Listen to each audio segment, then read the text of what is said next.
Gas leak করে দুর্ঘটনা পশ্চিম বর্ধমানের দুর্গাপুর ইস্পাত কারখানায়। এই ঘটনায় অসুস্থ হয়েছেন কারখানার 5 কর্মী।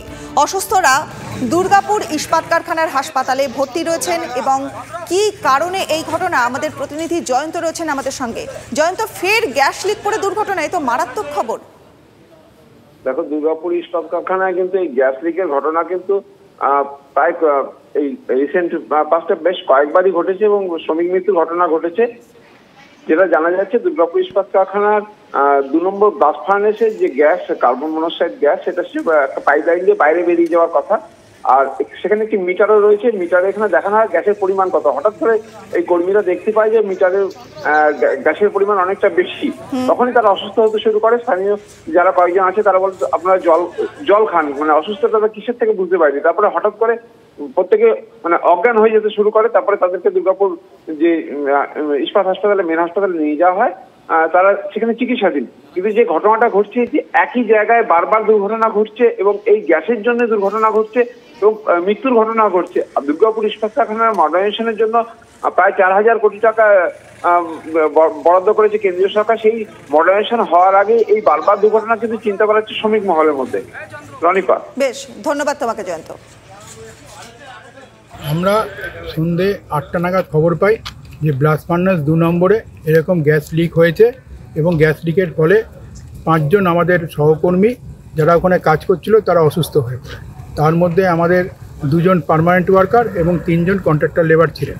এবং আমরা এইমাত্র ম্যানেজমেন্টের কাছে অনুরোধ করেছি এবং দাবিও জানিয়েছি সাথে সাথে, যাতে এরা যাতে দ্রুত সুস্থ হয়ে ওঠে এবং তাদের জন্য যদি প্রয়োজন হয় তাদেরকে বড় হসপিটালে রেফার করতে হবে। এবং দুর্গাপুর স্টিল প্ল্যান্টে প্রতিনিয়ত যে দুর্ঘটনাগুলো ঘটছে, কেন ঘটছে, এটাকেও একটা তদন্ত কমিটি করে গঠন করে তাকে রিপোর্টটাকে পেশ করতে হবে। আস্তে আস্তে দেখছি শরীরটা কীরকম দুর্বল লাগছে।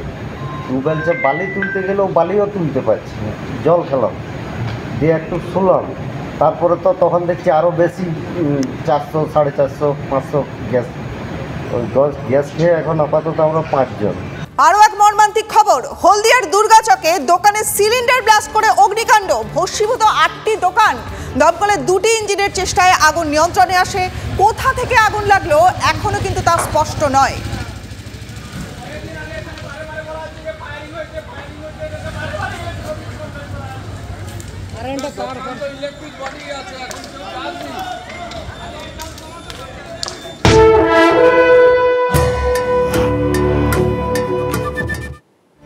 এবার নজর রাখা যাক ভোটের খবরে। ভোটের প্রচার পর্বে জেলায় জেলায় ঘুরছেন মুখ্যমন্ত্রী। শুক্রবার উত্তরবঙ্গে প্রথম দফার ভোট চলাকালীনই অধীরগড়ে জোড়া সভা করলেন তৃণমূল সুপ্রিমো।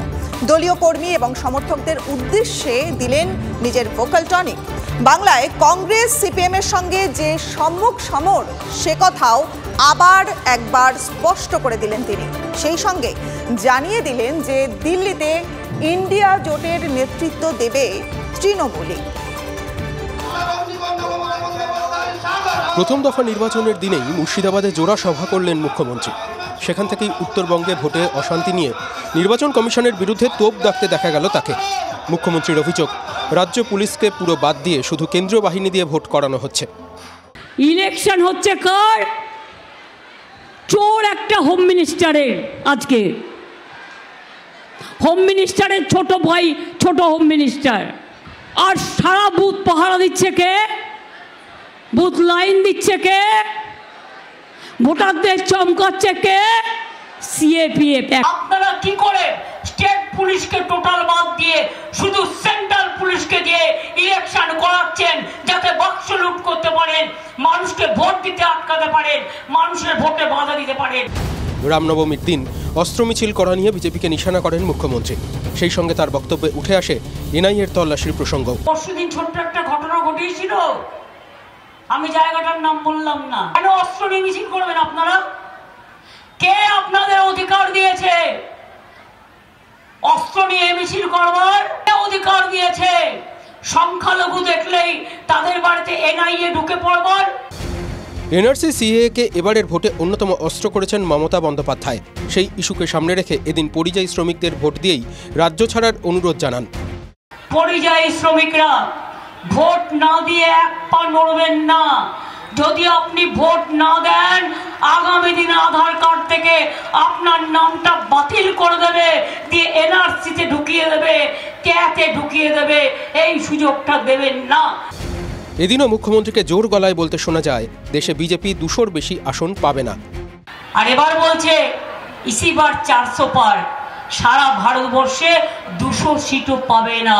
নিশ্চিন্তে থাকুন, ওটা কাগজের সার্ভে, বিজেপির সার্ভে, টাকা খাওয়ানোর সার্ভে, মিথ্যে কথা বলার সার্ভে। তবে শুধু বিজেপি নয়, এ রাজ্যের বাম কংগ্রেসকেও নিশানা করতে ছাড়েননি মুখ্যমন্ত্রী। কেউ কেউ বলছে আমরা ইন্ডিয়ান অ্যালায়েন্স, আমায় ভোট দিন। শুনুন, ইন্ডিয়ান অ্যালায়েন্স আমি তৈরি করেছি, আর ওটা দিল্লির কথা, এখানকার কথা নয়। এখানে কংগ্রেস সিপিএম ইন্ডিয়ান অ্যালায়েন্স করে না, ওরা বিজেপি করে। তাই তৃণমূল কংগ্রেসের বিরুদ্ধে একটি ভোট কংগ্রেসকে দেওয়ার অর্থ বিজেপিকে 2টো ভোট দেওয়া, অন্য কাউকে একটি ভোট দেওয়ার অর্থ বিজেপির হাত শক্তিশালী করা। ইন্ডিয়াতে আপনাদের সীতারাম ইয়েচুরির পাশে নাকি ইনি বসে পড়েছিলেন। আমি বললাম তো আপনি দেখিনি কে কার পাশে বসলো, আমি ভালো করে দেখিনি। এর এক জায়গায় এরা কি করে এক হয়ে গেলেন। আমি বললাম চিন্তা করবেন না মোটে, উনি যেরকম এসছেন তেমনি ওকে কেউ তাড়াতে হবে না, উনি আপনি ছেড়ে চলে যাবেন। উনি আপনি ছেড়ে গেছেন, আবার যখন চান্স পান তো একটা চেয়ার পান তো বসে পড়বেন, আবার ছেড়ে যাবেন। সব করাচ্ছে ওই যে মুখ্যমন্ত্রী, সবাই লোক হচ্ছে না, একদম লোক হচ্ছে না। একটা লোককে নিয়ে গেছে গান গাওয়ার জন্য, তার নাম ইন্দ্রনীল সেন, ওই ফোন করে করে এগুলো করাচ্ছে। ওর বিরুদ্ধে অভিযোগ হচ্ছে লোকপ্রসাদ শিল্পীদেরকে সরকারি টাকায় বাসে করে নিয়ে আসছেন, সব তথ্য আমার কাছে আছে। অভিযোগ হচ্ছে, কালকের মধ্যে অভিযোগ হবে। প্রথম দফা নির্বাচনে উত্তরবঙ্গের মানুষ যখন নিজেদের মত প্রয়োগ করলেন, তখন রাজ্যের অন্য প্রান্তে এইভাবেই চলল রাজনীতির পারদ। Bureau report, TV9 Bangla.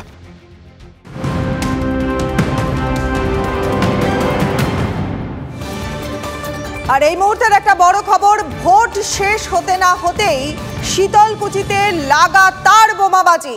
Nakkati 4 নম্বর প্ল্যান বিদ্যালয়ের কাছে অবাধে পড়ল বোমা। তৃণমূলের অভিযোগ বিজেপির মদতে বোমাবাজি করেছে দুষ্কৃতীরা, আর অভিযোগ অস্বীকার করেছে বিজেপি।